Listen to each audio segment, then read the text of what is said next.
You may be wondering why I've brought you all here today. Well, I don't really know. I think what we're going to try to do is set up some of our physics, and we're going to do that by element. So let's start with wood. There's a limited amount of wood that the ball comes in contact with. We're going to duplicate it, and we're going to move it to a separate directory called workshop. Okay, wood is done. Let's look at plastic. Are there any places that the ball comes in contact with plastic? Targets aside, because we need those from visual pinball. I see none, so we'll move on. How about metal? Okay, plenty of metal.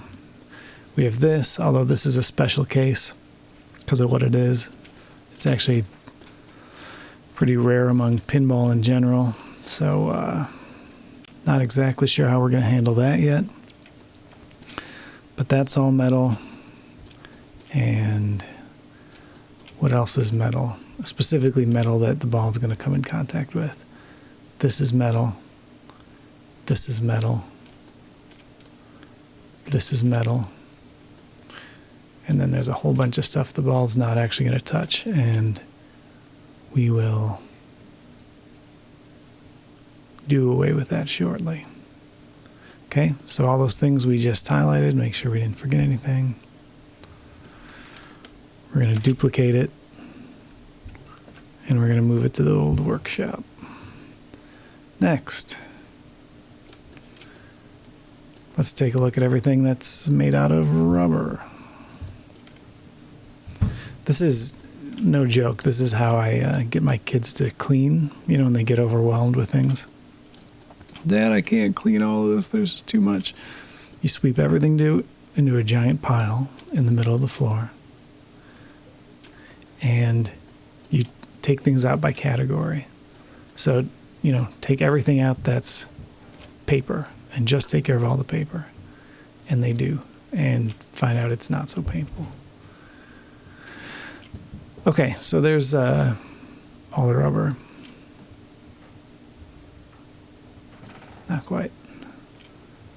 That as well. Okay. So we'll duplicate it, move it to the workshop, and then a couple things I forgot. We want this metal and this metal. Duplicate it, send it to the workshop. There's a plastic post right here. Duplicate it, send it to the workshop. And then if I remember right, we did a bunch of stuff under here specifically for physics. The ball trough stuff. So let's do that too.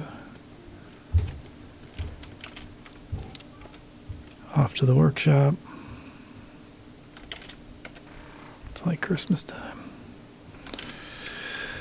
There we go. All right. So that might be everything, and if it's not, we'll come back. So we're going to take everything in the workshop directory, and we're going to solo it. And there pretty much is the physical game. We're missing flippers and some of the targets, but this is everything the ball's going to come in contact with. So then we go by element, and we start simplifying. So what I want to be able to do is very easily see which direction the faces are pointing. And that's really important because in visual pinball, the ball only honors faces that are pointing toward it. So here's the wood.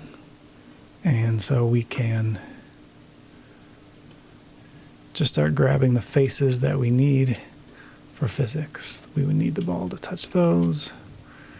We need, and everything else can go away. Okay. Where are the faces on this? All right, we need the ball to touch that. Not that. We need the ball to touch this. And that's all the wood that the ball is ever going to touch.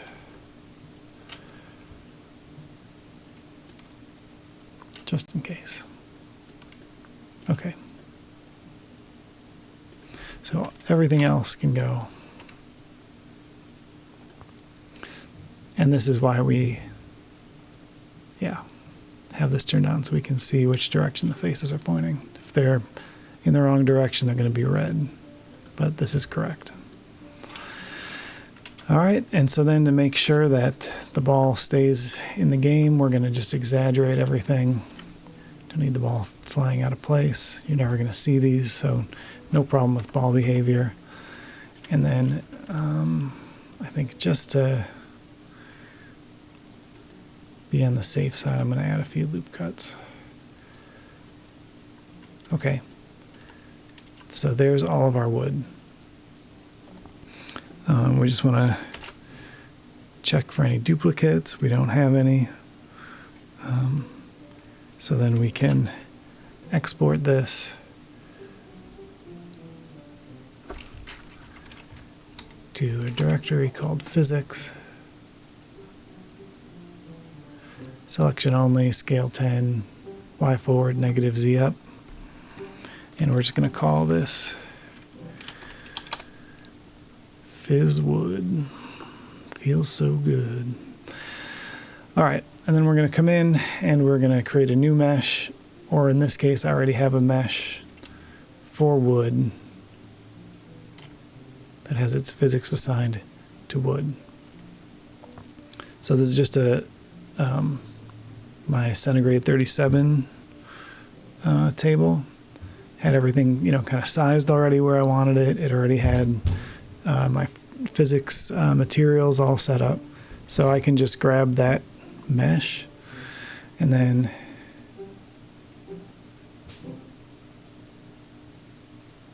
bring it in.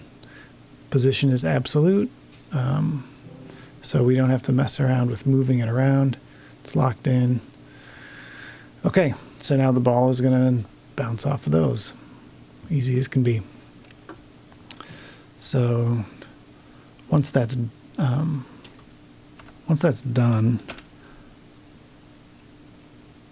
just going to move it out of local view so we can kind of break things down as we go.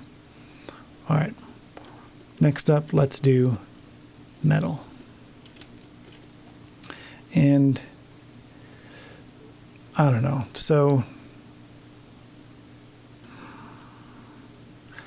we've got that thin edge on these. So I guess we might as well do the whole thing. Sometimes I'd be tempted not to solidify, but we can do it. That's no problem. If we don't fill a rim, what do we get? Nothing there. But we don't have tops either, which is nice. Heck, we'll do it. And all the other modifiers, they can go away on these, by the way. In fact, to get rid of those on multiple, just select and then hold Alt.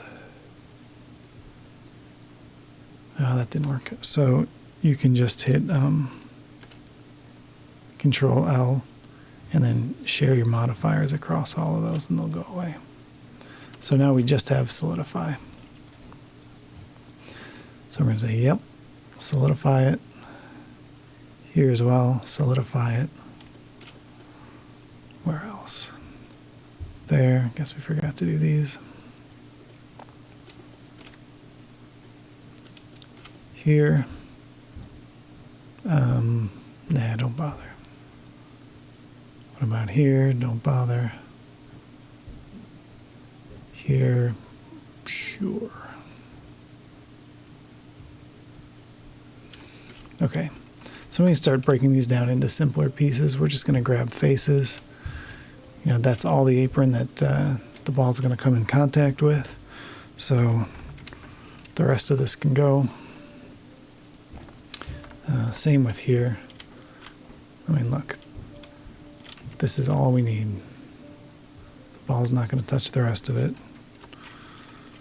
So it can go. It's all facing the right direction. Top pieces we do not need. Those can go. So just trying to make this as simple as possible. You want to bring in the least amount of stuff. These don't need to be solidified. Let me just double check, make sure that doesn't for any reason.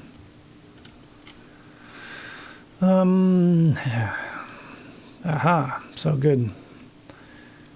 What you saw there is exactly what we're looking out for. So now these are red. That means the ball's going to go right through them if it touches that face. If the ball was on this side, it would be fine. So we're going to flip these. And the ball needs to move along this. So we're going to flip these.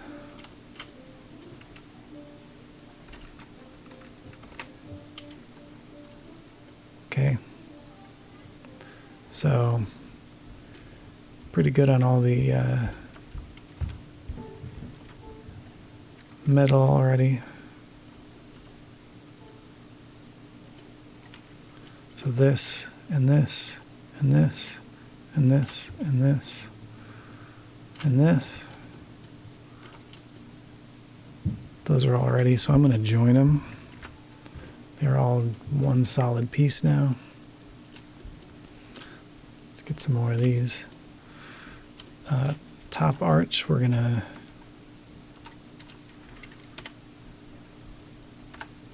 keep separate.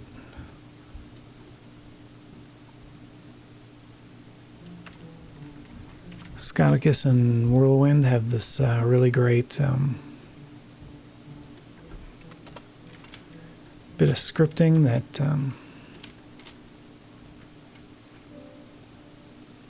makes the sound of the ball rolling over the metal guides only when they're touching. And so we're going to see if we can implement that here. Doesn't always work. Probably thanks to my nincompoopery, but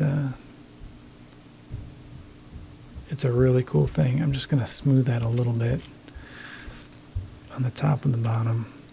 Sometimes, you know, if it's a small amount, not something you want to mess with visually because it might break something else, but if the ball cannot hit that little bit there,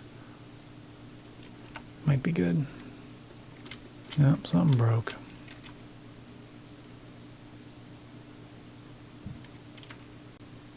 Oh, I see. Never mind. I don't care. It's just this back.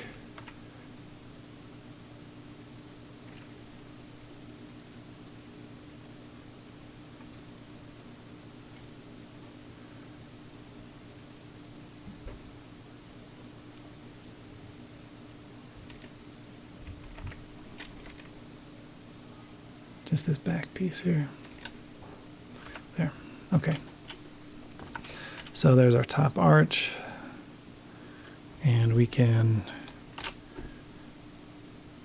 take that,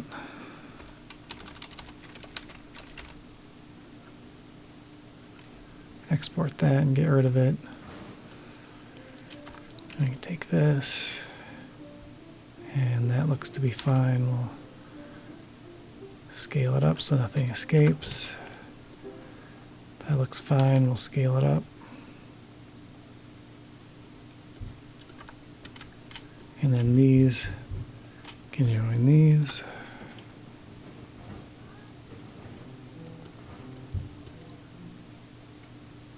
And I'm going to leave that much in a group, but some of this other stuff, because we may need to fine tune it a little bit, I'm going to keep it separate.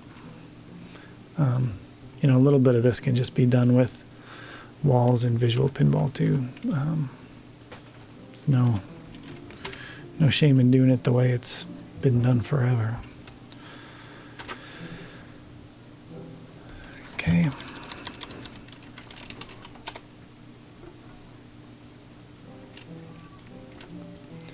Jettison those. Boy, I just don't have a perfect plan for yet.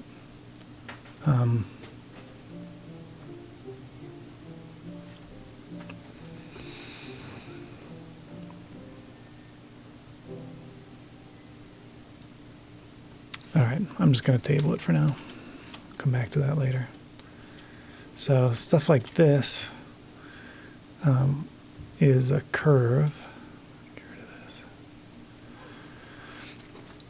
And what I'm going to do is I'm going to duplicate it and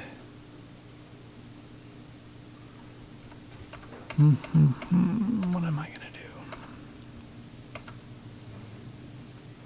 feel like I never do this as well as I should. I'm going to convert it to a mesh first. And then any of the kind of upright post kind of things,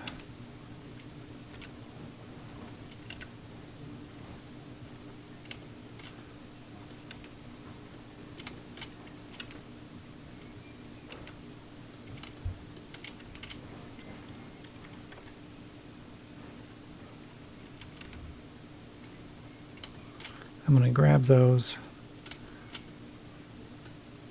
and separate them.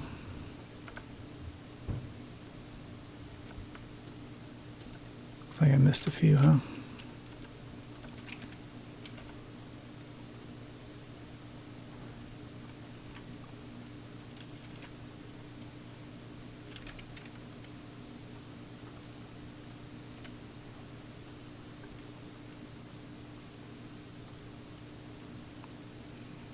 Come on, there we go. Did I get these?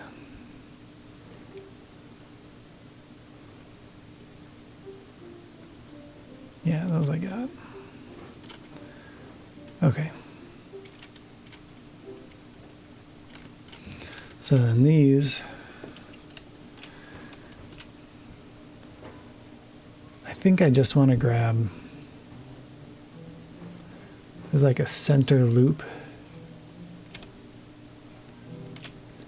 that travels the whole edge. So like that. And this is at like the farthest most point. It's like at the center, which is the only part the ball's ever going to touch. So I grab that one, and I'm just going to go real quick, grab the rest. And I think we can just grab the opposite of those, get rid of all those edges. And that should give us, yep.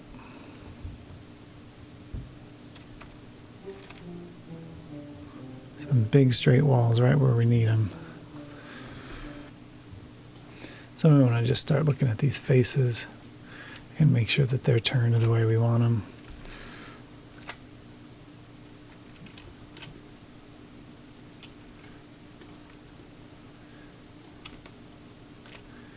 In most of these cases, it looks like one is and one isn't.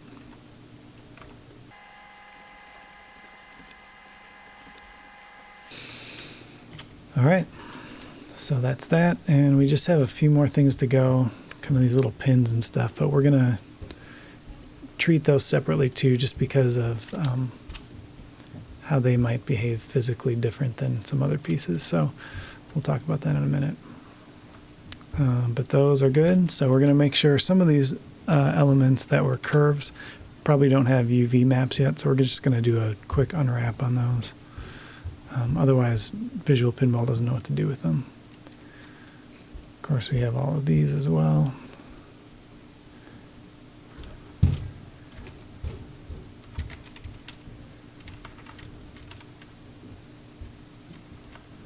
Those are going to get joined with these.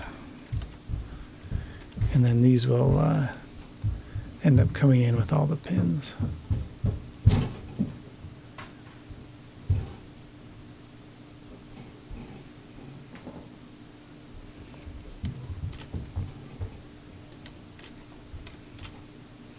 So here too, just make sure there's not a, yep,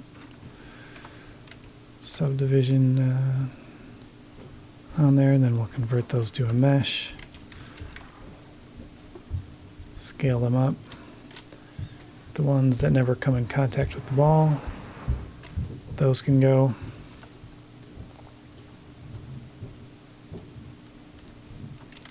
And the rest of these are going to get added to these. Make sure everything has a UV map. export.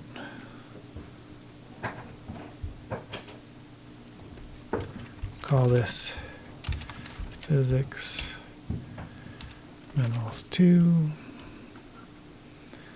Blender crashed on me, so need to reset that. Get rid of those so we know those are taken care of. Looks like I forgot to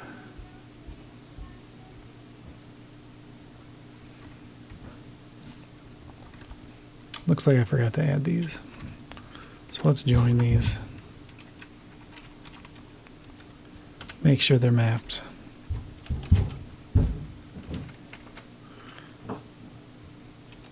And then export.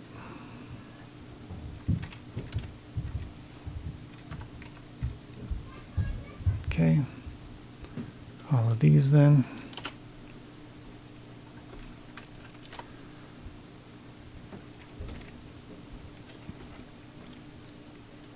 And then finally, just this one poor, pathetic piece of plastic.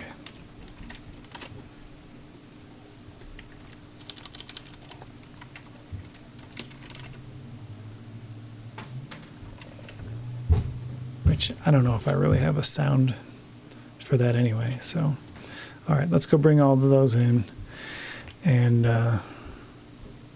talk about what's next. So I'm going to put all my physical elements on layer 2. Bring in top arch. Okay, top arch didn't get UV coordinates, so we forget that sometimes. So we'll bring it back in.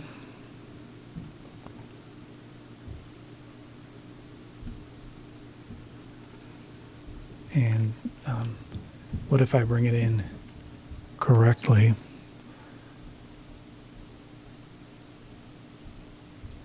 Like that. There we go.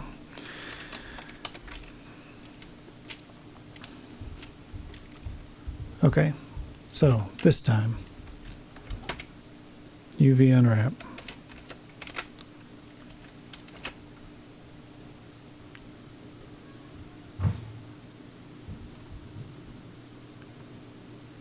Alright, then we've got some kind of goofball error here that is going to plague me until I bring in a new copy of that and try again. Almost guarantee it. Try this one more time. Well, that one worked.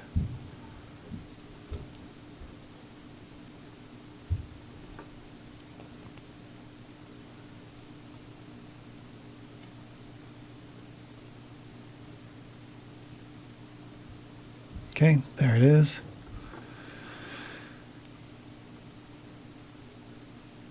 For now, I'm going to turn it on visible so we can see where our problems might be.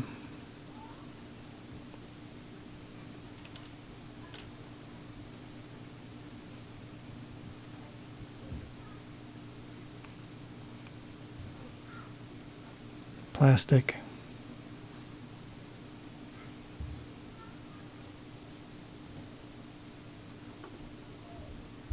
There that is.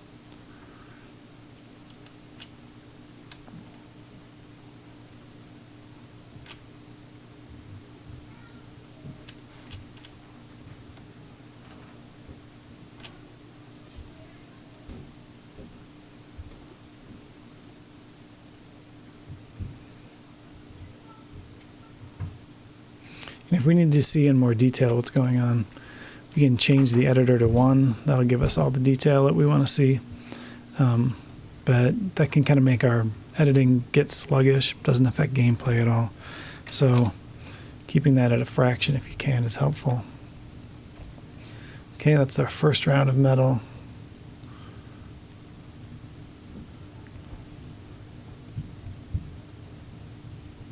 Second, all our pins.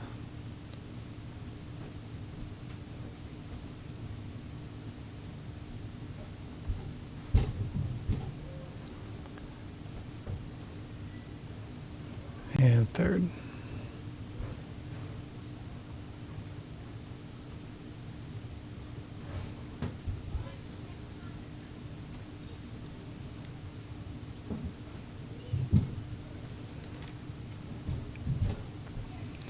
Okay, so that's the major stuff.